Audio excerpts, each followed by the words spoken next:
Paano nga ba tayo kikita sa YouTube kahit wala tayong video? $1,000 to $17,000 a month ang pwedeng kitain at cellphone lang ang gamit. Natalakay na natin to dun sa isang video pero sa pagkakataong ito, cellphone lang ang gagamitin natin dahil ito sa request ng marami. Importanteng detalye sa dulo kaya panoorin nyo hanggang sa huli. So magkano nga ba kinikita ng ganitong klaseng videos or channel? Ito yung mga example ng gagawin natin at estimated earnings ng ganitong klaseng channel. Galing to dun sa naunang video, so kung napanood nyo na, pwede nyo naman skip na lang.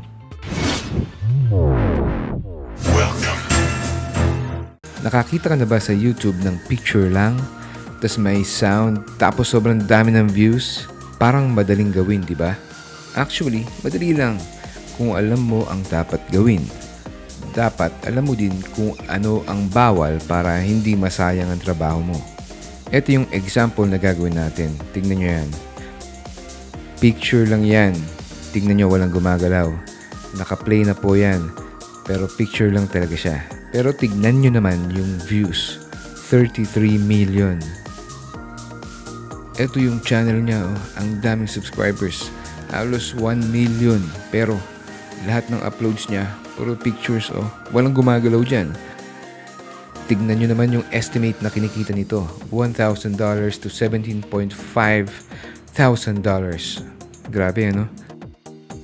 Another example, si Meditation and Healing na may 1.57 million subscribers at kumikita ng estimated $797 to $12.8K. Last example, kasi ito kahit sira yung picture, naka 13 million views pa rin. Yung channel niya is H4 Happiness Relaxing Focus Music. Ito naman yung kinikita niya. Not bad, diba? Siguro dahil yan sa wala ng bagong uploads tong si H4 Happiness. Okay, ito na. Simulan na natin. Kung napagtanto nyo, ang sikreto dito ay music. Pero paano tayo kukuha ng music na hindi tayo makaka-copyright? Simple lang.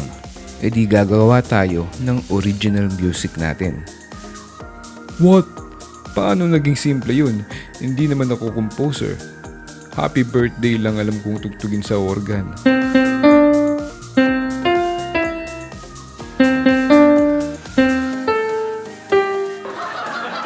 Walang problema doon kasi gagamit tayo ng AI or Artificial Intelligence. Tutulungan lang natin tong AI na mag-produce ng music na gusto natin. Yung okay sa pandinig natin.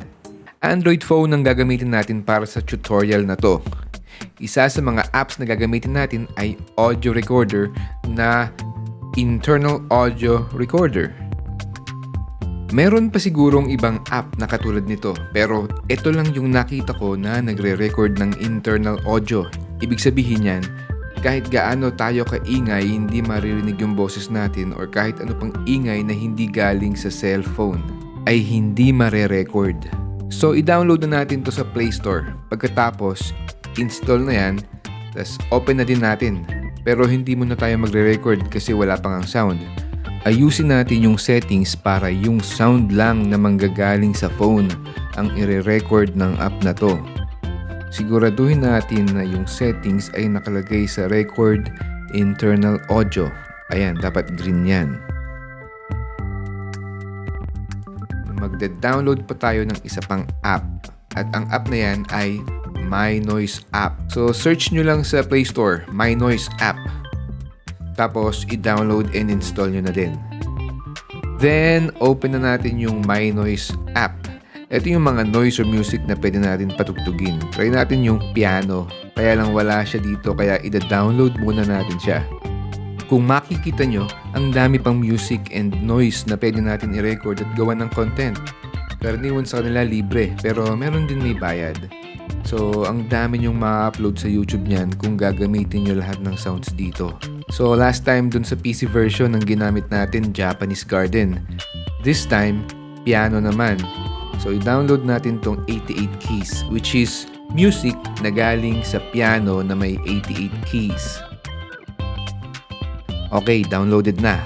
Play natin tong 88 keys na dadagdag sa My Noise natin. Setup lang natin depende sa gusto natin na sound at para maging unique din ng hindi tayo makopyright. Pag okay na, i-record na natin. Balik tayo ngayon sa ating internal audio recorder app. Kahit hindi natin nakikita yung My Noise na interface, naririnig pa rin natin. Nagpe-play pa rin siya sa background. So, mare-record pa rin natin siya. Kaya click na natin tong record button. Kung makikita nyo gumagalaw yung sound wave, ibig sabihin nagre-record na siya. Pag hindi gumagalaw yung sound wave or diretso lang siya, ibig sabihin walang noise or wala siyang nare-record na kahit ano. Pero pag ganitong gumagalaw, ibig sabihin niyan nire-record niya yung sound na nanggagaling sa My Noise app. Bahala ka na kung gaano katagal mo gustong iwan or i-record. 10 minutes kung pang meditation kasi yan yung average meditation length sa mga nagme-meditate dyan. Pwede rin mas mahaba, pwedeng gawin mong pampatulog, depende sa tagal ng battery mo at size ng memory ng phone mo. For the sake of this tutorial, 10 minutes lang gagawin ko. So habang nagre-record at nag-aantay, shoutout nga pala kay Marie Tagomata 8242, kay George Lee Talents 8619, kay Greg Chan 2109, JBM TV 05, Orgelio 143, Boss Elmer TV, Deputy Hunks 06, at special shoutout kay Momshies DIY Fashion. Mga Momshies, check her channel, ganda ng content niya. Alright, tapos na tayong mag-record, save na natin. I-rename muna natin para madali natin mahanap mamaya.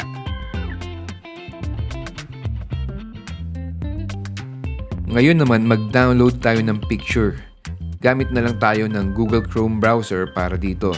Default app naman yung Google Chrome sa mga Android phones, so hindi nyo na kailangan mag-download. Pero pag wala, i-download nyo na lang sa App Store.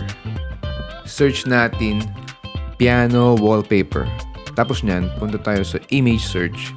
Then dun tayo maghanap. Kaya nga pala may keyword na wallpaper para hindi copyrighted yung picture at magandang quality.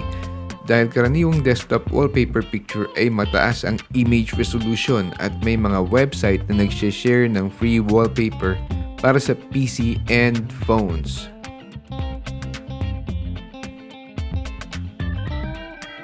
Ito yung napili ko para makulay siya at kapansin-pansin. Mas okay kung at least 1920 pixels yung size ng image para HD at hindi pixelated sa mga larger screen tulad ng Smart TV. So meron na tayong picture at music.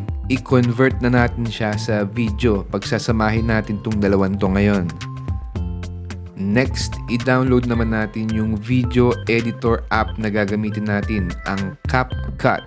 Ang CapCut ay libre lang na app at gawa ito ng same company na gumawa ng TikTok. So ito yung popular na pang-edit ng TikTok videos. Pagka-download at install, open na natin. Tapos gawa tayo ng new project. Tapos nyan, piliin natin yung picture na dinownload natin.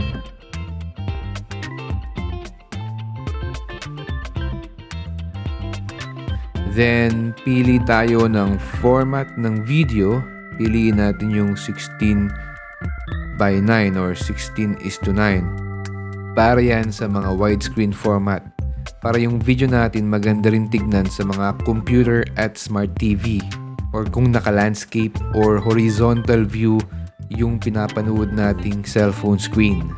Ngayon naman, isama natin yung audio na dinownload natin.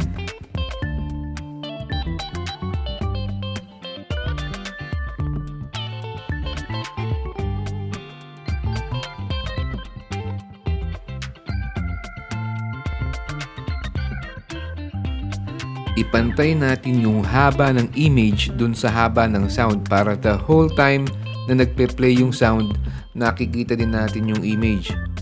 Para magawa yan, press mo yung video dun sa timeline.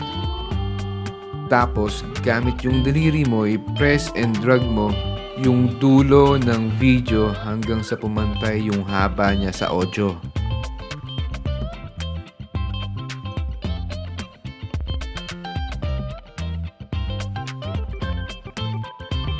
Yung mga hindi pa nagsasubscribe dyan, baka naman, makalimutan nyo na naman.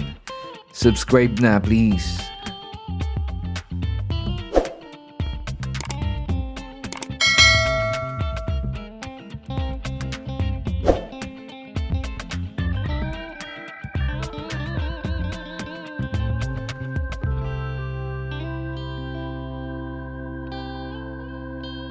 Ayos na, pwede na natin i-render.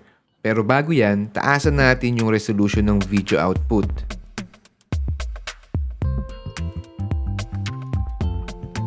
Yung FPS kahit mababa kasi picture lang naman siya. Okay, then render na natin. Click natin to.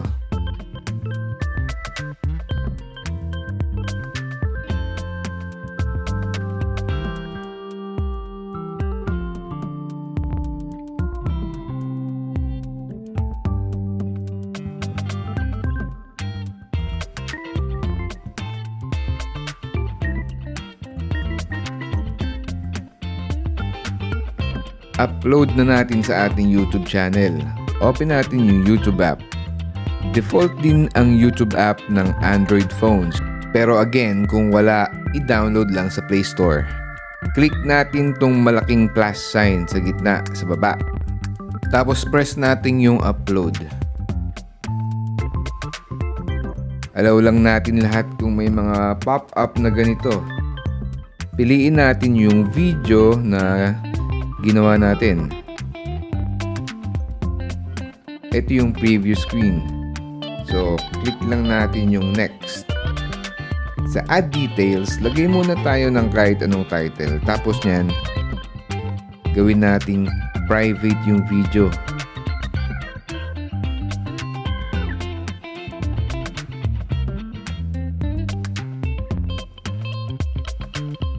Tapos, upload na. Siyempre, this video is not made for kids. Then, click the upload videos button down below. Ayan yung sign na ina-upload pa rin yung video. Ngayon naman, punta tayo sa YouTube Studio na app. Dito tayo mag-i-edit ng mga details ng video natin para mas madali siyang mahanap sa YouTube at Google. At mas mabilis i-suggest ni YouTube sa mas maraming tao. Kung wala pa kayo ng YouTube Studio app, i-download nyo lang sa Play Store. Install nyo, tapos i-login nyo yung Gmail account nyo na siyang gamit nyo din sa YouTube channel nyo. Okay, so may YouTube Studio na tayo. Dito, click natin yung video na in-upload natin kanina gamit yung YouTube app natin sa phone. Tapos nyan, click natin tong lapis sa taas para ma-edit natin yung mga details ng video. Nang sa gayon, mas dumami yung mga views natin. Edit natin yung title ng video. Gawin nating relaxing music to calm your mind and boost focus. Ganyan yung title para mas may dating. May mas maganda pa siguro kayong maiisip na title para sa inyong music. Ang tip ko dyan ay check yung other channel na parehas ng niche ng iyong YouTube channel at tignan mo yung mga video nila na maraming views at gayahin mo kung paano sila gumawa ng title. Tapos niyan, add tayo ng description at tags. Sa description at tags natin nilalagay lahat ng keyword natin para madaling ma-search yung video natin nang sa gayon ay mas maraming views nga.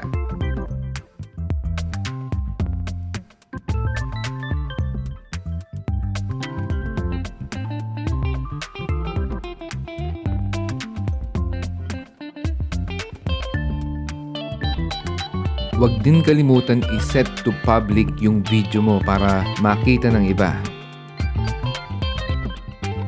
So, after 5 days, binisita ko ang ating in-upload na video at okay naman, walang problema sa copyright.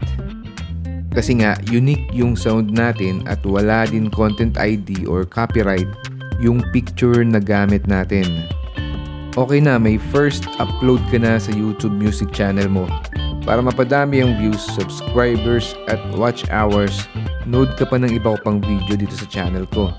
Medyo madami na akong na-upload na tips at may mga iba pa akong i-upload na makakatulong sa pag-grow ng YouTube channel mo. Kaya mag-subscribe ka na para mapanood mo yung mga susunod ko pang video. Salamat!